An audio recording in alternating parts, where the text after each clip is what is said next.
MLC ఎన్నికల్లో సత్తా చాటాలనే లక్ష్యంగా బీజేపీ కసరత్తు చేస్తోంది.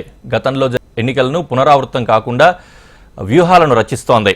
అందుకు అనుగుణంగా అన్ని పార్టీల కంటే ముందే అభ్యర్థులను ప్రకటించింది. ఇక అభ్యర్థులను ప్రకటించడంతో అదే స్థాయిలో ప్రచారంలో దూకుడు పెంచాలని భావిస్తోంది. విజయం కోసం ఇప్పటికే సీనియర్ నేతలతో కమిటీ వేసింది. త్వరలోనే పోలింగ్ బూతులను వారీగా ఇన్ఛార్జీలను నియమించేందుకు ఆర్ఎస్ఎస్ పరివార్తో పాటు ఏబీవీపీ నాయకులను ఓటర్లను కలిసే విధంగా ప్రణాళికలు సిద్ధం చేస్తోంది.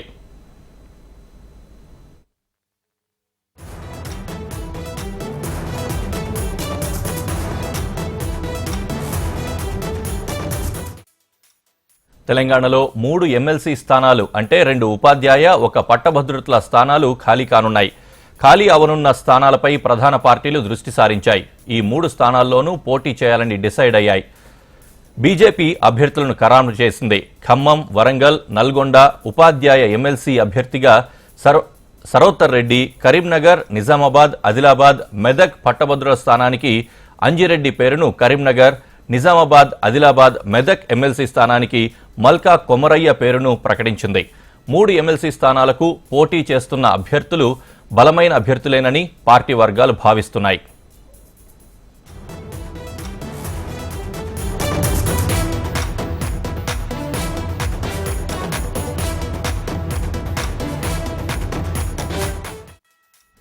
మూడు స్థానాలకు ఎమ్మెల్సీ అభ్యర్థులను ప్రకటించిన కమలం పార్టీ గెలుపు వ్యూహాలపై ప్రత్యేక దృష్టి పెట్టింది. ఖాళీ అయ్యే 3 స్థానాలను కైవసం చేసుకుని మండలిలో బలం పెంచుకోవాలని ప్రణాళికలు సిద్ధం చేస్తోంది.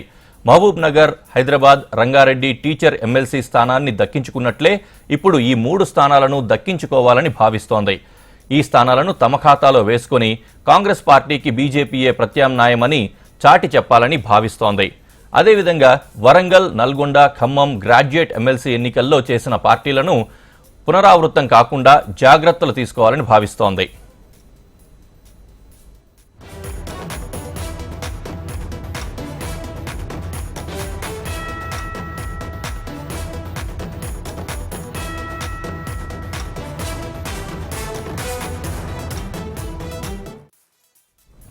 ఇక ఎన్నికలు జరిగే ప్రాంతాల పరిధిలో ఉన్న జిల్లాలు, అసెంబ్లీ నియోజకవర్గాలకు సీనియర్ నేతలను ఇన్ఛార్జీలుగా నియమించాలని భావిస్తోంది. ఇన్ఛార్జీలను ఎవరిని పెట్టాలనే విషయంపై ఇప్పటికే బీజేపీ పూర్తి స్థాయిలో వర్కౌట్ చేసినట్లు తెలుస్తోంది.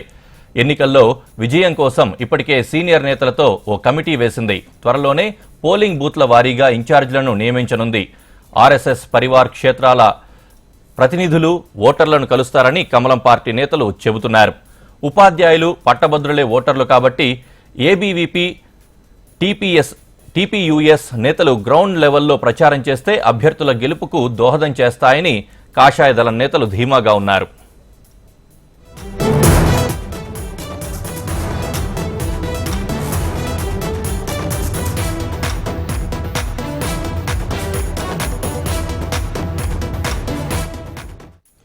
ఎమ్మెల్సీ ఎన్నికలు జరుగుతున్న నియోజకవర్గాల్లో బీజేపీ పార్టీ ఎంపీలు, ఎమ్మెల్యేలు ఎక్కువగా ఉన్నారు. 4 ఎంపీలు, 7 మంది ఎమ్మెల్యేలు ఆయా నియోజకవర్గాల్లో ఉన్నారు. కేంద్ర మంత్రి ఎంపీ బండి సంజయ్, రఘునందన్ రావు, అరవింద్, నగేష్ ఆయా నియోజకవర్గాలకు ప్రాతినిధ్యం వహిస్తున్నారు. దీంతో బీజేపీ పార్టీ 3 ఎమ్మెల్సీ స్థానాలను ఎంతో ప్రతిష్టాత్మకంగా తీసుకొని గెలిపే లక్ష్యంగా ముందుకు పోతోంది.